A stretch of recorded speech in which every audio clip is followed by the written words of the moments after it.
अदब सराय सफात से समात तक। जापान में एक जजीरा है जिसका नाम ओकिनावा है। इस जजीरे पर रहने वाले लोग 100 साल से भी ज़्यादा जीते हैं और वहाँ 80 से 90 साल तक के लोग भी हर रोज़ सुबह उठकर अपने काम को बखूबी सर अंजाम देते हैं और मरते दम तक रिटायर होने का नाम नहीं लेते। इसका मतलब ये है कि दुनिया में सबसे ज़्यादा खुशहाल और लंबी ज़िंदगी जीने वाले लोग जापान के ओकिनावा जजीरे से हैं। ये लोग एक फार्मूला का इस्तेमाल करके अपनी ज़िंदगी को जीते हैं।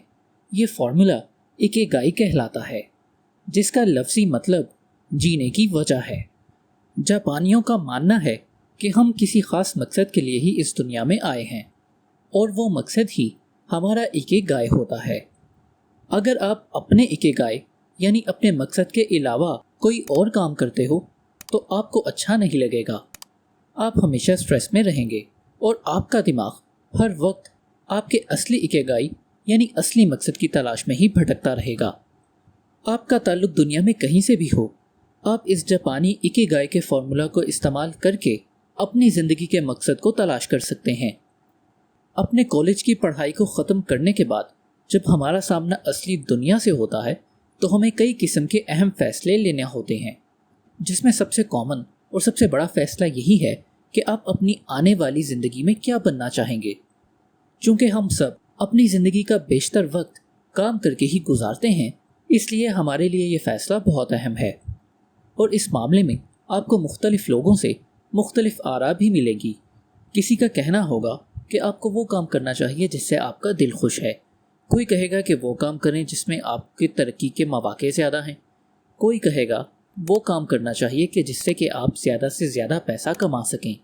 या फिर आजकल आपको ये भी सुनने को मिल सकता है कि कोई ऐसा काम जिसकी दुनिया को ज़रूरत है। मसला ये है कि हम लोगों को इन चार में से किसी एक को ही चुनने का कहा जाता है। ये एक इंतहाई गलत नसीहत है। इकिगाई दरअसल इन चारों पार्ट्स का ही कॉम्बिनेशन है। इनमें से किसी एक को भी चुनना मुनासिब नहीं होता। यानी अगर हम इस फॉर्मूले को समराइज़ करें तो हमें किसी ऐसे काम को चुनना पड़ेगा जिसमें इन तमाम चीज़ों के लिए जगह हो। यानी कोई ऐसा काम जिसको आप पसंद करें, जिसमें आप बेहतर हों, जिससे आपको पैसे भी मिलें और जिसकी दुनिया में ज़रूरत भी हो। यहाँ एक और मसला देखने में आता है। लोग हमसे या आप खुद से भी अपना पैशन ढूंढने की कोशिश करते रहते हैं, लेकिन सिर्फ पैशन फाइंड कर लेना काफ़ी नहीं है, क्योंकि ये इकिगाई का सिर्फ एक ही हिस्सा है। हमें कोई ऐसा काम तलाश करना है जो बाकी के तीनों कंपोनेंट्स को भी सर्व कर सके। मिसाल के तौर पर, अगर आपको ब्लॉग लिखना पसंद है और आपने बहुत मेहनत के बाद अपने इस स्किल को इम्प्रूव किया है और अब आप उसमें अच्छे भी बन चुके हैं, दुनिया को आपके ब्लॉग्स पढ़ के कुछ नया सीखने को मिल रहा है, जिसके बदले आपको पैसे भी मिल रहे हैं। आपने देखा कि ब्लॉगिंग इन चारों कामों को सेटिस्फाई करता है। यहाँ ये मशवरा कतई नहीं दिया जा रहा कि आप ब्लॉगिंग शुरू कर दें। ये मिसाल सिर्फ इसलिए दी गई है कि आप कोई ऐसे काम को चुनें जिनमें ये तमाम कंपोनेंट्स मौजूद हों। आपको एक ऐसा काम की तलाश करनी चाहिए जो आपके पैशन, प्रोफेशन, मिशन और वोकेशन इन चारों कंपोनेंट्स को सेटिस्फाई कर सके। और इन चारों कंपोनेंट्स के बीच में कहीं ना कहीं आपको अपना इकिगाई मिल जाएगा। यानी वो काम जिसे आप पसंद करते हैं, आपको पैसे भी मिल रहे हैं, दुनिया को भी इसकी ज़रूरत है और आप इसमें अच्छे भी हैं। इन चीज़ों पर अमल करके जब आपको अपना इकिगाई मिल जाएगा तो आप एक लंबी, खुश और एक अनस्ट्रेसफुल लाइफ गुजारेंगे। अपने आसपास में मौजूद तमाम मशहूर लोगों की तरफ देखिए। ये तमाम लोग वो हैं जिन्होंने कहीं ना कहीं अपने इकिगाई को तलाश कर लिया है। इकिगाई की तलाश बहुत मुफीद है, क्योंकि इससे हम अपने काम में फ़्लो स्टेट को अचीव कर सकते हैं। फ़्लो स्टेट का मतलब अपने काम में इतना डूब जाना है कि आपके लिए किसी दूसरी चीज़ की अहमियत ही ना रहे। और यही फ़्लो स्टेट एक्सपर्ट्स, आर्टिस्ट्स और जीनियसेस की ताकत होता है। अपने इकिगाई को तलाश करने और इस पर काम करने की वजह से स्टीव जॉब्स को जापान के आर्टिस्ट और इंजीनियर्स बहुत पसंद थे।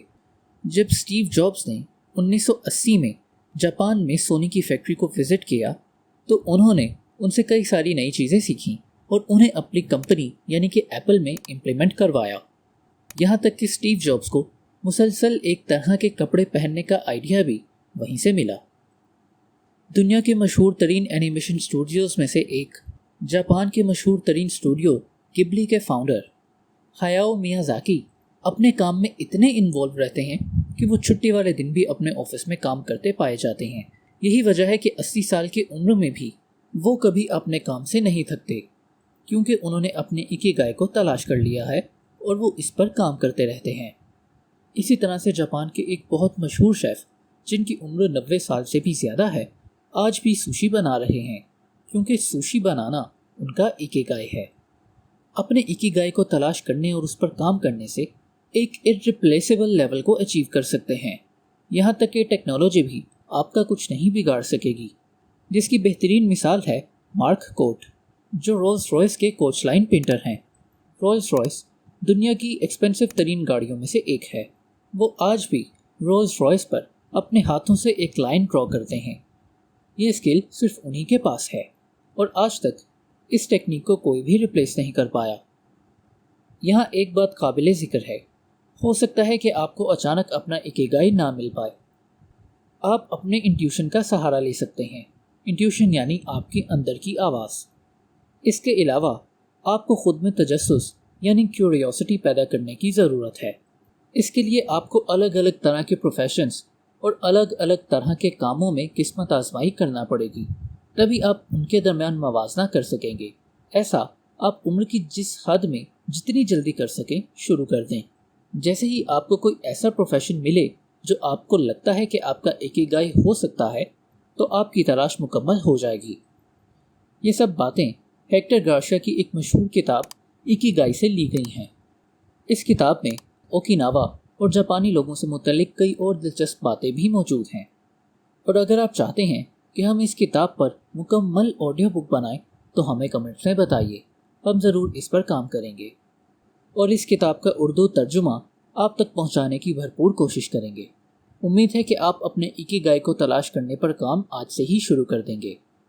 आपके वक्त का शुक्रिया। अदब सराय।